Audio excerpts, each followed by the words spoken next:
আসসালামু আলাইকুম। আমি Mohammad Parvez Gazi, Uttara driving training centre থেকে। আশা করি আপনারা সকলে ভালো আছেন। আমরা থিওরি ক্লাসের কিছু বিষয় নিয়ে আজকে আমার ভিডিওটা। তা আমরা আসলে গাড়ি সকলেই চালাইতে জানি, কিন্তু গাড়ি পরিচালনাটা অনেকেই রক্ষণাবেক্ষণ ঠিকঠাক ভাবে অনেকেই জানি না। সে অনুযায়ী আমি কিছু বিষয় নিয়ে আপনাদের সাথে শেয়ার করতে চাচ্ছি। তো আমরা যখন গাড়িটা গ্যারেজ থেকে বের করব, আমাদের সর্বপ্রথম কাজ হচ্ছে যেখান থেকে বের করব সেখানে প্রবেশ করার সময় আমরা কিভাবে গাড়িটাকে বের করব মোটামুটি একটা ধারণা নিয়ে নিব। দ্বিতীয়ত আমাদের চাকাগুলোর দিকে তাকাবো, চাকাগুলোর বাতাস কমে গেছে কিনা, চাকাগুলো বসে গেছে কিনা, এই ধারণাটা নিয়ে নিব। নেওয়ার পরে আমরা বনাট খুলবো। গাড়ির বনাট খোলার পরে আমরা কয়েকটা বিষয় একটু ভালোভাবে দেখে নিব। বনাট খুলে বনাটের যে স্ট্যান্ডটা খুব টেনশন না করে, তাড়াহুড়ো না করে, খুব সুন্দরভাবে বনাটের স্ট্যান্ডটা লাগাইতে হবে। লাগানোর পরে আমরা প্রথমত রেডিয়েটরের পানি চেক করব। তো রেডিয়েটরের পানি চেক করতে গিয়ে কয়েকটা জিনিস মাথায় রেখে রেডিয়েটরের পানি চেক করতে হবে। যেমন এই রেডিয়েটরের ভিতরে কোনো প্রকার শ্যাওলা জমা হয়েছে কিনা, রেডিয়েটরের পাশ দিয়ে কোনো রকমের পানি ঘামতেছে কিনা, অথবা রেডিয়েটরের পাশে যে হুজ পাইপটা আছে হুজ পাইপটা দিয়ে পানি ঘামতেছে কিনা, এবং ক্লাম্পগুলো টাইট মতো লাগানো আছে কিনা, রেডিয়েটরের পানি কমে গেছে কিনা। এই কয়টা জিনিস মাথায় রেখে আমরা রেডিয়েটরে চেক করব। আমরা যারা গাড়ি ব্যবহার করি অবশ্যই চেষ্টা করব কুলিং ওয়াটার ব্যবহার করার জন্য।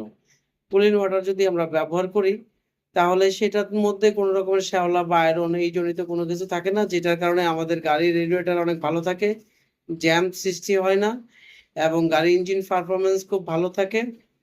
যদি আমরা সেটা হাতের কাছে না পাই, আমাদের মাথায় একটাই সিক্স সেন্স কাজ করে, যেটা আমরা সাধারণ পানি ঢেলে থাকি, যেটার ভিতরে আমাদের না দেখা অদৃশ্য কিছু শ্যাওলা বা আয়রন থেকেই যায়, যেটার কারণে আমাদের রেডিয়েটরের ভিতরে জ্যাম হয়, যে আয়রন বা শ্যাওলা জমা হয়, যেটার কারণে ইঞ্জিন পারফরমেন্স আস্তে আস্তে কমতে থাকে, এবং রেডিয়েটরের পানিটা ঠিকঠাকভাবে সার্কুলেশন না হতে পেরে গাড়ির ইঞ্জিনটা জ্যাম হিট হয়ে যায়।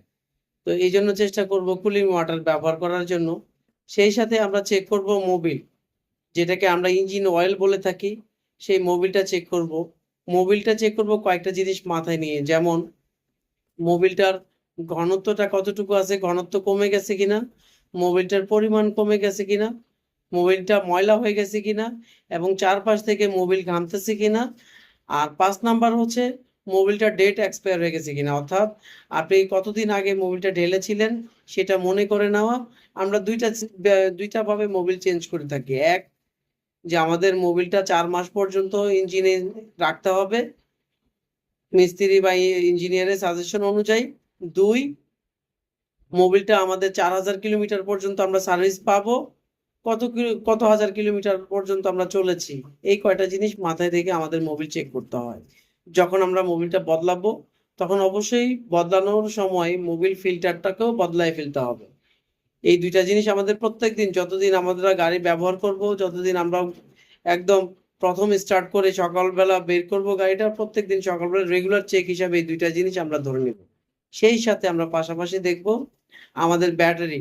ব্যাটারি দুই ধরনের হয়ে থাকে। এক, ড্রাই সেল ব্যাটারি। দুই, এসিড মিশ্রিত ভিজা ব্যাটারি। যদি ড্রাই সেল ব্যাটারি হয় তাহলে আমরা কয়টা জিনিস চেক করব: টার্মিনাল লুজ আছে কিনা, কার্বন বা ফাঙ্গাস জমা হয়েছে কিনা, এবং ব্যাটারির মেয়াদ উত্তীর্ণ হয়ে গেছে কিনা। আর ৪ নাম্বার হচ্ছে ব্যাটারিটা কতদিন হয়েছে আমরা রেখেছি। আর যদি অ্যাসিড মিশ্রিত ভেজা ব্যাটারি হয়ে থাকে তাহলে আমরা চেক করব যে অ্যাসিডের যে লেভেলটা সেটা ঠিক আছে কিনা, রেডিয়েটরের টার্মিনালের মধ্যে কার্বন বা ফাঙ্গাস জমা হয়েছে কিনা, এবং লুজ কানেকশন আছে কিনা, ডেট এক্সপায়ার হয়ে গেছে কিনা, এটা দেখব। তারপরে আমরা দেখব আমাদের ব্রেক অয়েলের যে ট্যাঙ্কি, ব্রেক অয়েলের পরিমাণ মতো ব্রেক অয়েল আছে কিনা, এবং ট্যাঙ্কির আশেপাশে ব্রেক অয়েলের মাস্টার সিলিন্ডারের সাইড দিয়ে কোনো রকমের ব্রেক অয়েল ঘামতেছে কিনা। ৫ নাম্বার আমরা দেখব আমাদের যদি ওল্ড শেপ গাড়ি হয় তাহলে পাওয়ার মোটর আছে, এবং পাওয়ার মোটরের পাশে পাওয়ার ট্যাঙ্কি আছে, পাওয়ার অয়েলের ট্যাঙ্কি, সেই ট্যাঙ্কিতে পরিমাণ মতো পাওয়ার অয়েল আছে কিনা। এই কয়টা জিনিস আমরা চেক করব, এবং ইঞ্জিনের চারপাশে দেখব কোনো রকমের তেল, পাওয়ার অয়েল, গিয়ার অয়েল, মোবিল, অথবা পানি, ব্রেক অয়েল এরকম কোনো কিছু ঘামতেছে কিনা এইটা আমরা দেখব। দেখার পরে আমরা মোটামুটি প্রাথমিক যেই চেকিংটা গাড়ি বের করার আগে স্টার্ট বন্ধ থাকা অবস্থায় এবং গাড়িটা পার্কিং থেকে বের করার আগে পূর্বকালীন সময়ের প্রস্তুতি আমরা নিয়ে নিলাম। এখন আমরা গাড়িটা ড্রাইভিং সিটে যে বসবো, বনারটা সুন্দর মতো লাগাই নিতে হবে। যদি বনারটা সুন্দর মতো লাগানো না হয় তাহলে যেই সমস্যাটা আমরা ফেস করব, গাড়ি চারপাশ তো আটকানো, যদি আমরা গাড়িটা স্পিড চালাইতে চালাইতে অনেক বেশি স্পিড বেড়ে যায়, সেই ক্ষেত্রে দেখা যাবে যে বাতাসটা হন হন করে সামনে দিয়ে ঢুকতে থাকবে, বের হওয়ার কোনো জায়গা থাকবে না। না থাকার কারণে বনারটা অনেক সময় একটা লক লাগানোর কারণে বনারটা উল্টে গিয়ে আপনার উইন্ডশেডের মধ্যে লাগবে, বড় ধরনের একটা অ্যাক্সিডেন্ট ঘটতে পারে। এই জন্য আমরা বনারটা আবার টেনে দেখবো ঠিকঠাক ভাবে লেগেছে কি লাগে নাই। ঠিক আমরা সবকিছু আমাদের প্রস্তুতি শেষ, আমরা গাড়ির ড্রাইভিং সিটে যে বসবো, বসার পরে আমরা প্রথমত দরজাটা ঠিকমতো লেগেছে কি লাগে নাই সেটা দেখব। দ্বিতীয়ত আমরা ড্রাইভিং সিটটাকে অ্যাডজাস্ট করব। তারপরে আমরা গিয়ার লিভারটা যদি অটো হয়ে থাকে পার্কিং মোডে দেওয়া আছে কিনা দেখব, হ্যান্ড ব্রেকটা উঠানো আছে কিনা দেখব, এবং যদি ম্যানুয়াল হয়ে থাকে নিউট্রাল আছে কিনা দেখব, পার্কিং ব্রেকটা উঠানো আছে কিনা দেখব। তারপরে আমরা স্টার্ট করব।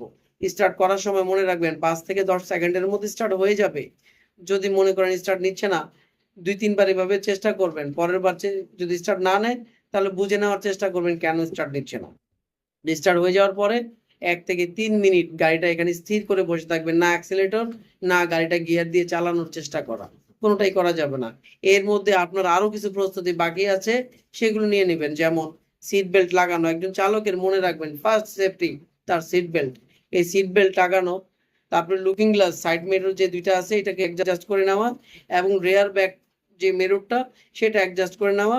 গাড়িতে যে প্রয়োজনীয় পেপারস রাখতে হয় সেইগুলো দেখে নেওয়া, যেমন tax token, fitness, insurance, blue book, চালকের ড্রাইভিং লাইসেন্স, এই পেপারসগুলো আপনার গাড়িতে পরিপূর্ণভাবে আছে কিনা সেটা দেখে নেওয়া।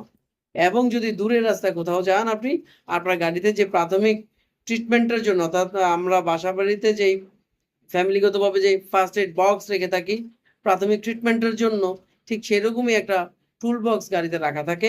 সেই টুল বক্সের পরিপূর্ণ সেট আপ টুল বক্স আপনার গাড়িতে আছে কিনা সেগুলো দেখে এখন আপনি গাড়িটাকে বাসা থেকে বের করবেন অথবা গ্যারেজ থেকে বের করবেন। বের করার সময় আপনি 3-4 বার ব্রেক প্রেস করবেন। কেন? সঠিক সময়ে সঠিক স্পিডে আপনার ইচ্ছে মতো ব্রেকটা ঠিকঠাকভাবে কাজ করছে কিনা এটা একটু চেক করে নেবেন। এরপরে যদি আপনার ব্রেক কাজ না করে অনেক স্পিড বেশি হয়ে যাওয়ার কারণে আপনি ব্রেকটা না চেক করে বের হন, তাহলে অধিক মাত্রায় স্পিড হওয়ার পরে যদি ব্রেক কাজ না করে তাহলে আপনার ব্রেনও কাজ করবে না। এই জন্য অবশ্যই আগে ব্রেকটাকে চেক করে নেবেন। তো এই ছিল আমাদের প্রথম গ্যারেজ থেকে বের করে নেওয়ার প্রস্তুতি।